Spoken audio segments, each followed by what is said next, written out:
টাকা বাঁচানোর 4টা ওয়ে। প্রথমটা হচ্ছে যে কোনো রকমের ডেবিট কার্ড, ক্রেডিট কার্ড, কোনো ধরনের কার্ড ইউজ না করা।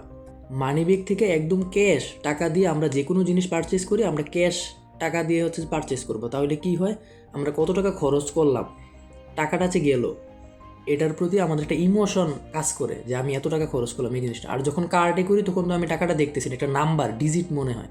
এজন্য আমরা এখন থেকে হচ্ছে যে ক্যাশ টাকা হচ্ছে যে খরচ করব। তাহলে হচ্ছে যে এর মাধ্যমে টাকা সেভ করা যাবে। সেকেন্ড হচ্ছে যে 2 days কার্ড রোল, মানে আমরা অনলাইন থেকে কোনো একটা জিনিস কিনবো, ওই জিনিসটাকে আমরা কার্টে অ্যাড করার 2 দিন পরে হচ্ছে সেটা আমরা পারচেজ করব। থার্ড হচ্ছে যে বাই ইট টুয়াইস। আপনার কাছে আপনি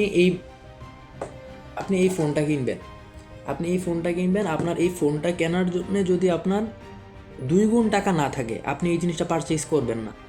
আর লোন নিয়ে বা ঋণ নিয়ে, ব্যাংক থেকে ইন্টারেস্ট নিয়ে, কোনো ক্ষুদ্র ঋণদান প্রতিষ্ঠান থেকে তো কোনো কিছু নিয়ে কেনার মানেই হয় না। 4 নাম্বার হচ্ছে যে গিফট অ্যাকাউন্ট। যখনই আপনার হচ্ছে যে কোনো কিছু গিফট দিতে হবে কাউকে, বা কোনো একটা ডোনেশন করতে হবে, তখন যেন আপনি চিন্তা করতে না হয় যে আমি কোথা থেকে টাকা দিব। আপনি ওই গিফট অ্যাকাউন্ট থেকে টাকা নিয়ে ওই জায়গার মধ্যে ডোনেট করবেন। টাকা বাঁচানোর হচ্ছে এই 4টা উপায়।